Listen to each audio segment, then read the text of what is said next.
চেলা নদী বাংলাদেশ ভারতের একটি আন্তঃসীমান্ত নদী। চিলাই নদী বা চেলা নদীর জন্ম ভারতের মেঘালয় রাজ্যের খাসিয়া পাহাড়ে। জাফলং বা ভোলাগঞ্জের সৌন্দর্য হার মেনে যাবে চেলা নদীর কাছে।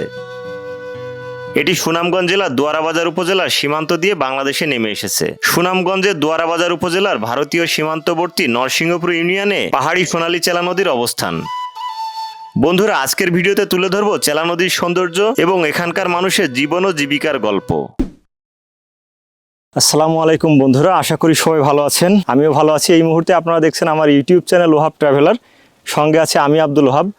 আজকে খুব দারুণ একটা সৌন্দর্যপূর্ণ জায়গা আপনাদের দেখানোর জন্য চলে এসেছি। আপনারা তো অনেকেই সিলেটে আসেন, সিলেট ঘুরে যান। সুনামগঞ্জে আসলে টাঙ্গুয়ার হাওর আপনাদের চোখে জলজল করে ভাসে। সুনামগঞ্জের নাম উঠলেই সিলেটের কথা মাথায় আসে জাফলং, ভোলাগঞ্জ, রাতারগুল, এই সমস্ত জায়গা। আজকে আমি যে জায়গাটিতে আছি এই জায়গাটির নাম হচ্ছে, পাশে যে নদীটি রয়েছে এটা হচ্ছে সোনালী চেলা নদী বা চেলা গাং বলেও অনেকের কাছে পরিচিত। এই জায়গাটি মূলত সুনামগঞ্জ জেলার দোয়ারাবাজার উপজেলার নরসিংহপুর ইউনিয়নের মধ্যে পড়েছে। সৌন্দর্য দেখানোর আগে এই সীমান্তবর্তী এলাকার মানুষের কষ্টের কিছু চিত্র আপনাদেরকে দেখাই। আমার পাশে যে বাড়িটি দেখতে পাচ্ছেন এই বাড়িটি কিন্তু অনেকটাই ভেঙে চলে গেছে নদী গর্ভে। এখানকার মানুষের কষ্টের আসলে শেষ নেই। দেখুন, একটি পাকা বাড়ি অনেকটাই কিন্তু আমি দেখতে পাচ্ছি এখানে ভেঙে চলে গেছে। প্রায় 1-1.5 কিলোমিটার পর্যন্ত এই নদী ভাঙনের ফলে এই নদী গর্ভে বিলীন হয়ে গেছে এখানকার অসংখ্য বাড়িঘর। সো এই পাশে যতদূর চোখ যাচ্ছে এখান থেকে অনেকটা দূর কিন্তু ভেঙে চলে গেছে এই নদী গর্ভে। এটার কারণ আসলে কি, সেটা আসলে হতে পারে এখানকার নদী থেকে পাথর বা বালি উত্তোলন বা এই ধরনের কর্মকাণ্ডগুলো। সো আমি আপনাদেরকে দেখাচ্ছি। দেখুন, এই জায়গার বর্তমান পরিস্থিতি হচ্ছে এটা। আমরা সৌন্দর্য দেখানোর আগে এটা দেখানোর কারণ হচ্ছে, অনেকেই মনে করেন সীমান্ত এলাকা অনেক বেশি সুন্দর হয়ে থাকে, সেখানকার মানুষের জীবনযাত্রা মনে হয় অনেক বেশি ভালো হয়, কিন্তু আদৌ কিন্তু তা নয়। উত্তরাঞ্চল এলাকার মানুষ আছে না, ওই গ্যাং দিয়ে ওরা নির্ভরশীল, বুঝছেন? ওই গ্যাঙ্গে আসলে ওদের রুজি, মানুষ চলে এই গ্যাং দিয়ে। বুঝতে পারছি। অনেক মানুষ চলে পাশে ইন্ডিয়া থেকে, ওইখান থেকেও আসে। ওই যে এটা ইনপুটে আসে, এটা ইনপুটে আসে না? ইয়া ফিরে আসে। আচ্ছা, ইম্পোর্টে ওই যে ওইখানে তো বিএসএফ এর ক্যাম্প দেখতে পাচ্ছি। এটা বিএসএফ। আচ্ছা, এই কাস্টমস হয়ে এদিকে আসে। কিন্তু মূলত এই বাড়িটা তো আপনাদেরই নাকি? বাড়ি এটা আমাদেরই ছিল। ওইখানে আরো ছিল 15টার মতো বাড়ি। ওই যে ওইদিকে সামান্য আছে ওইগুলো। মানে এখানেও 15টা বাড়ি ছিল, মানে সবই নদী গর্ভে চলে গেছে। এই যে জায়গা জমি যাদের যা ছিল সবই তো নাই এখন। অনেক জায়গায় গেছে তো বাংলাদেশে, প্রায় ওই যে মানুষে মাছ মারতেছিল ওই জায়গায়। হ্যাঁ, ওইগুলো সারা বাংলাদেশের জমি ছিল, এই পুরো বাংলাদেশের। মানে এখন পুরোটাই নদীর মধ্যে সব। এখন এই যে আপনাদের যে নদীর মধ্যে চলে গেল, আপনাদের তো আলাদা করে কোনো কিছু তো মানে অনুদান বা কোনো কিছু আপনারা? না, এগুলা আসে না হয়তো, এগুলা সীমান্তবর্তী এলাকার কারণে এগুলা। আচ্ছা আচ্ছা। এই যে পাকা বাড়ি অলরেডি ভেঙে চলে গেছে, আরো 15টা বাড়ি চলে গেছে। সবার তো একই অবস্থা নাকি? এখানে ছিল প্রায় 3 বিঘার মতো জমি। 3 বিঘা জমি? ওই যে ওইখান থেকে লাগায় অনেক জায়গা ছিল জমি ভাঙা, তারপর গড়। আচ্ছা, আর ওই পাশে নদী ভরাট হয়ে চলে আসছে এই দিকটাই। এই বালি তোলার কারণেই মূলত এই সমস্যাটা তৈরি হয়েছে। আসলে আপনাদের আসলে অনেক কষ্টের জীবন ভাই। এই যে সীমান্ত, এখানে আমি এই জিনিসটা খুবই খারাপ লাগলো শুনে যে এই মাসটাই আছি, অন্য সময় আমরা ভিতর সাইডে চলে যাবো। মানে এই আসি 3-4 মাস এরকম। 3-4 মাস পরে কি আরো ভাঙবে নাকি? এগুলো ভেঙে যাবে। এগুলো ভেঙে যাবে না? পানি ঢল আসবে না, ভেঙে যাবে। পাহাড়ি ঢলে এগুলো ভেঙে যাবে। মানে আপনাদের এই যে এই বাড়িটা এখন অস্থায়ী ভাবে আছে, তাই তো? এই যে ওইটা আর ওইটাই। আচ্ছা আচ্ছা আচ্ছা, এটা আপনারা এখন চলে যাবেন কারণ এইখান থেকে তো একটা রাউন্ড শেপ হয়ে গেছে, তাই তো? ওইটা কি ইন্ডিয়ান পিলার নাকি? না না, ইন্ডিয়ার পিলার ওই সামনে আছে। আচ্ছা আচ্ছা আচ্ছা, যাবেন নাকি সামনে? যাবো, ওই যে আমার ড্রাইভার আছে সাথে, সাথে যাবো আর কি।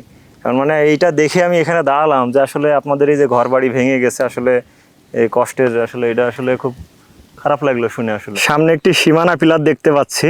সীমানা পিলারের ঠিক এই পাশে যে ধানি জমিগুলো দেখছেন, যে ধান চাষ করা হয়েছে, এটা হচ্ছে বাংলাদেশের ধান চাষ এবং বাংলাদেশের জমি। আর সীমানা পিলারের ঠিক এপারে যতদূর চোখ যাচ্ছে দেখুন এরকম ফাঁকা মাঠ পড়ে আছে।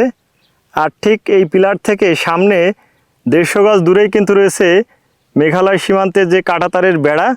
এই যে দেখুন কাঁটাতারের বেড়া, এবং বাংলাদেশি গরু চড়ে বেড়াচ্ছে এই মাঠে। খুব দারুণ এক দৃশ্য। এটাই হচ্ছে ইন্ডিয়া বাংলাদেশ সীমান্তের কাঁটাতারের বেড়া। ওপাশে হচ্ছে মেঘালয়, এপাশে বাংলাদেশ, মাঝখানে এরকম কাঁটাতারের বেড়া।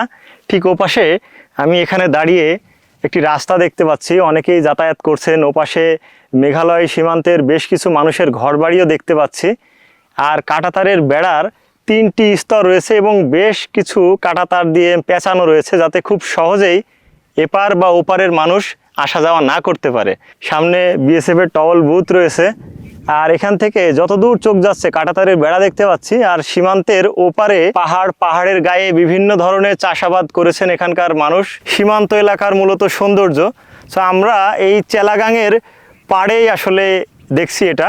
তো চেলাগাংয়ের মূল সৌন্দর্য ঠিক সামনের দিকে আছে। এ পাশে যেহেতু ইন্ডিয়ান অংশ, পিছনে মেঘালয়ের পাহাড়, তার পাদদেশে এরকম আমাদের যে সীমান্তে কাঁটাতারের বেড়া, ঠিক এখান থেকেই বাড়িঘর এবং মানুষগুলো দেখতে পাচ্ছি। কাঁটাতারের বেড়ার পাশেই দেখুন গরু চড়ে বেড়াচ্ছে, এগুলো আমাদের বাংলাদেশি গরু। ঠিক একজন রাখাল ভাইকেও দেখতে পাচ্ছি যিনি গরু চড়ানোয় ব্যস্ত। আর এখানে দেখুন একটি টহল বুথ দেখতে পাচ্ছেন, এটা বিএসএফ এর টহল বুথ। আর ঠিক তার পাদদেশেই বাংলাদেশি একজন রাখাল ছেলে গরু চড়াচ্ছেন। খুব দারুণ এক দৃশ্য। চেলা নদীতে যাওয়ার পথে আসলে বলে রাখি, এখানে অনেকেই যাওয়ার মুখেই বলছেন ভাই ক্যামেরা বন্ধ করেন, ক্যামেরা এলাও না।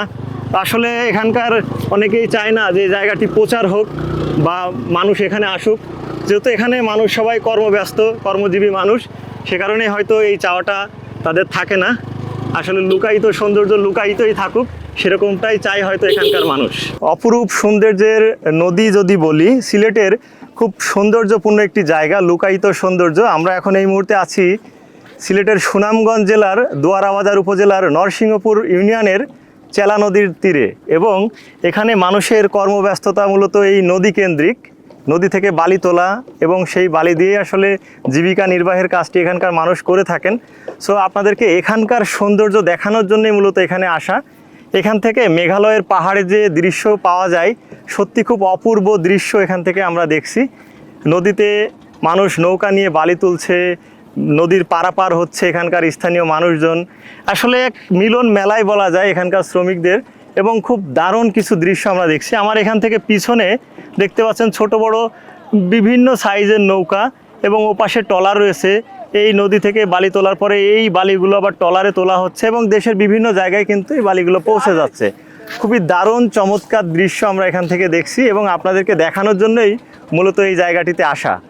সো এরকম একটি লুকায়িত সৌন্দর্যের খোঁজ যদি আপনি জানেন, তাহলে কেন জাফলং আর ভোলাগঞ্জ নিয়ে পড়ে থাকবেন? এখানে দেখতে আসতে পারেন। এখানকার মানুষের কর্মব্যস্ততা, এখানকার মানুষের জীবিকা নির্বাহের যে সংগ্রাম, সেগুলো দেখতে হলে আসলে সীমান্তবর্তী এলাকায় আসলে আসা লাগে। আমার পিছনেই এই পাশটা হচ্ছে চেলা নদীর মূল সৌন্দর্য, সামনে মেঘালয়ের পাহাড়।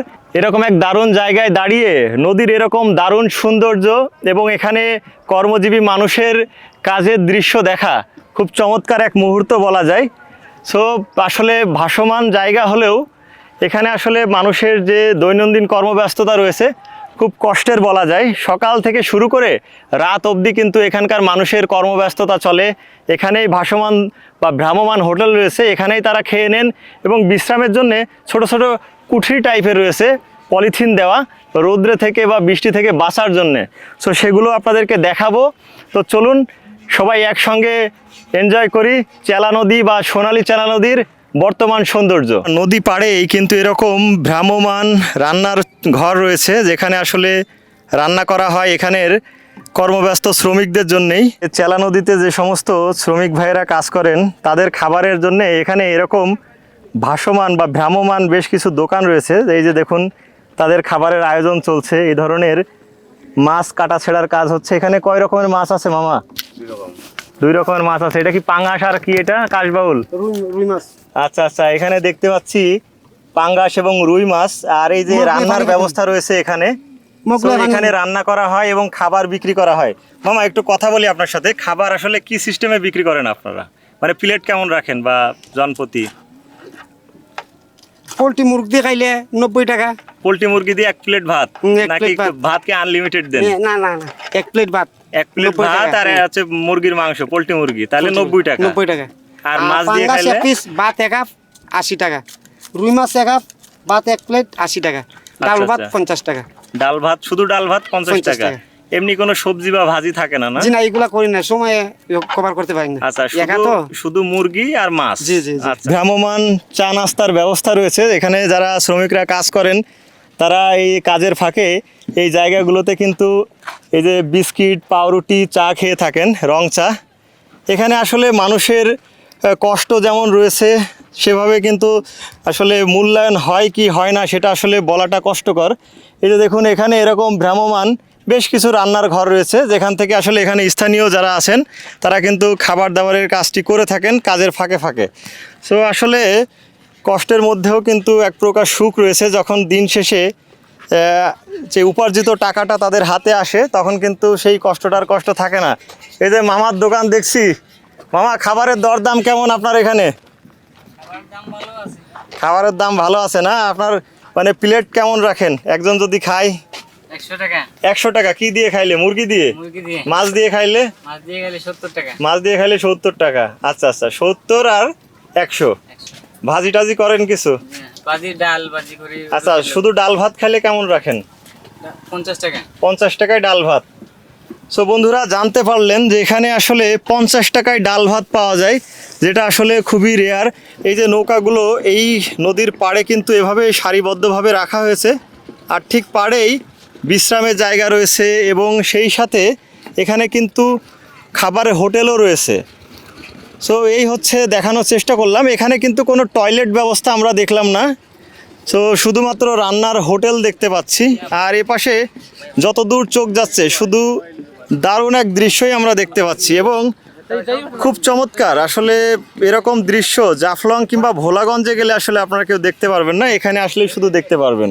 বন্ধুরা, বিদায় নিব। বিদায় নেওয়ার আগে একটু বলে দিই, আজকে সারাদিন আমার সঙ্গে ছিল রাসেল এবং এই যে বাইকে ঘুরলাম ফয়েজ ভাইয়ের বাইকে কিন্তু আজকে সারাদিন ঘুরেছি।